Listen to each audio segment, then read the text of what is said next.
A mother was warned to stay away from her children, and this mom shocked the police, who discovered her horrifying secret.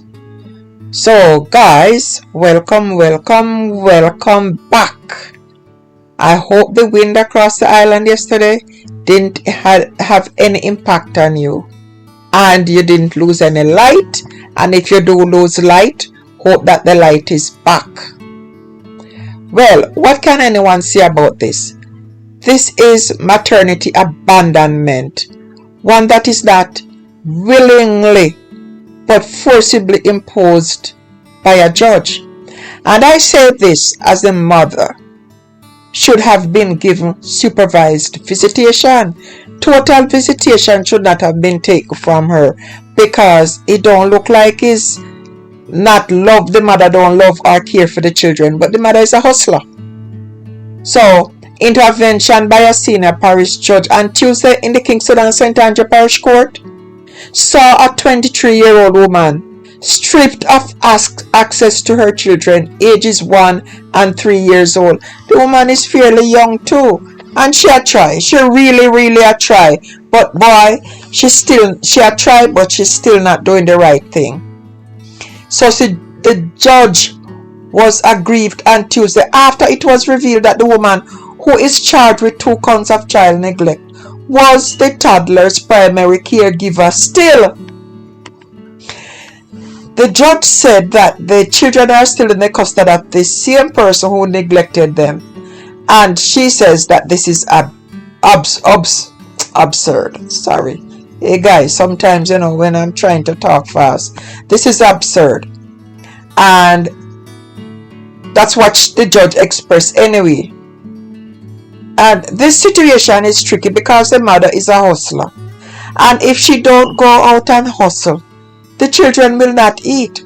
But on the other hand, it is grossly unfair for a kid to play the role of a parent. The grandmother in a wheelchair really cannot care for herself, let alone a baby. I can only say it is really messed up, but the situation is a tricky one. The woman is accused of leaving the children at home in October in the care of her 13-year-old brother and her mother, who was in a wheelchair. Now, the children were left alone for 2 days. Now, where did this mother go? According to her lawyer, she is a resident of Hannahtown and is a vendor at the Coronation Market in downtown Kingston, and she ventured to St. Elizabeth to purchase ground provisions. But the judge was further peeved, hearing that shortly after the incident, the children were taken from the mother's home and placed in the care of their father, who resides in Westmoreland. However, the mother journeyed to his home and took the children away. Now, the father probably was relieved for that, because if the kids were placed in his care and the mother come back for it, why didn't he go to the courts? It seems that the mother loved the children and did not want the children to live anywhere other than with her. I do not want to judge any parent, but if the father wanted the child, the children, or I should say not the child, the children would have remained in his care. There are issues with the father maybe and the lifestyle of the father, and it was not convenient maybe for the father, but because the court placed the children there. Here's the big problem that I see. If she's leaving the children with a disabled mother, she should have made sure that the children had at least made sure that the children had what to eat, like ready food. She should have been in touch with the children minutely, and the mother. Things are so much different than 20 years ago. Children did not have the privileges to call the cops at 13, and then these children were more mature. I mean, this is not something new. I mean, people had been doing this for a long time. But the bad part of it is, How can you leave a child at home hungry?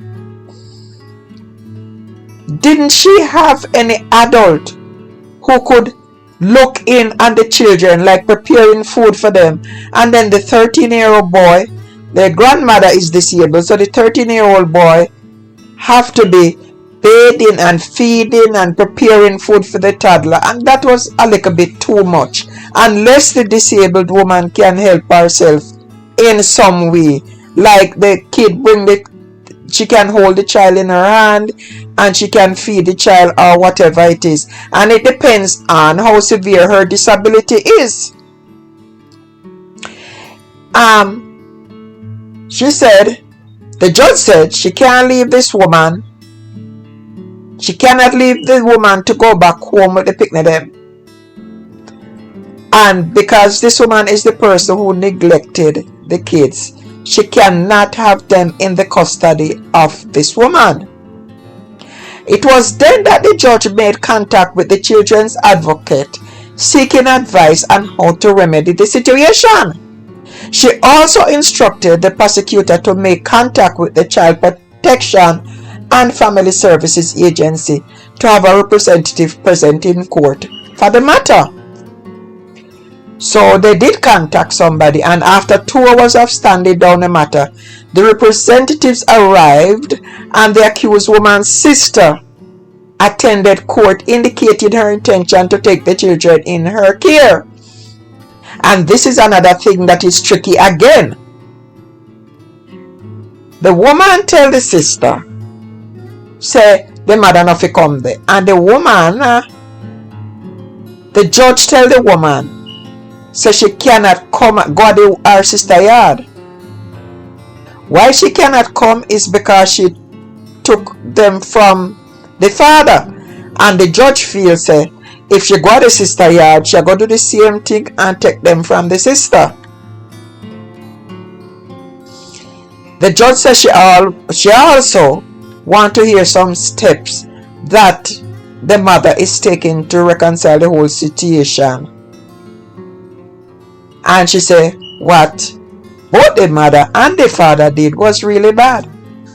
Ordering that the mother cannot visit the child is wrong.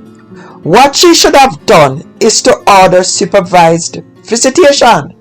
There is a no win-win situation here, because it will affect the child that they weren't raised by the mother or the father, and this is what you call maternal abandonment. Maternal abandonment, if I must say, is a very heart-wrenching reality that can have profound and lasting effect on a child's emotional and psychological well-being.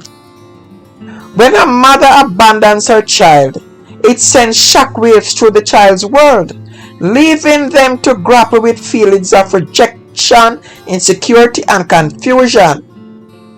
And sometimes these things lead to what you call crime, depression, and all those things, feeling like they don't have anybody. It's very hard on a child. At 13, a child's brain is not yet developed, and a child will not understand when a woman have to go out and hustle. A child doesn't really care if the parents go out and work, because they don't understand. All they want is food, clothing, shelter, and to go to school. Just the basic things a child need. And they will not understand why the parents have to go out. And it's very hard on a mother to be gone for 2 whole days and leave a toddler with a 13-year-old. It doesn't work that way. If the sister could come up and say she would keep the child, in the first place, why didn't she leave the children with the sister? It would not have gotten to this situation. But you know, as I say, she's a 23-year-old mother, and maybe all she was thinking that, okay, my mother is here. But if the mother is there and the mother can't take care of the picnic, if it was the mother and the 13-year-old, it would not have been too bad, because the 13-year-old can take care of himself. When I say take care of himself, you know, him can bathe, him can cook, like tea, simple things. Like maybe him can boil water. At 13 you can at least boil water. But at the same time, to leave a toddler, a baby with a 13-year-old boy, and the kid probably want to go out and play. The kid can't play because when him look through the window and see all of him little companion them out there play, and him can't go out there, and him have to stay inside and take care of baby. Maybe this is the reason why he had no other choice other than to call the police. Because a child must live a child's life. A child should not grow up too fast. And here is where the problem lies. I'm really sorry for the woman because it looked like she really loved her children. But hey, I guess she'll have to abide by what the judge ordered.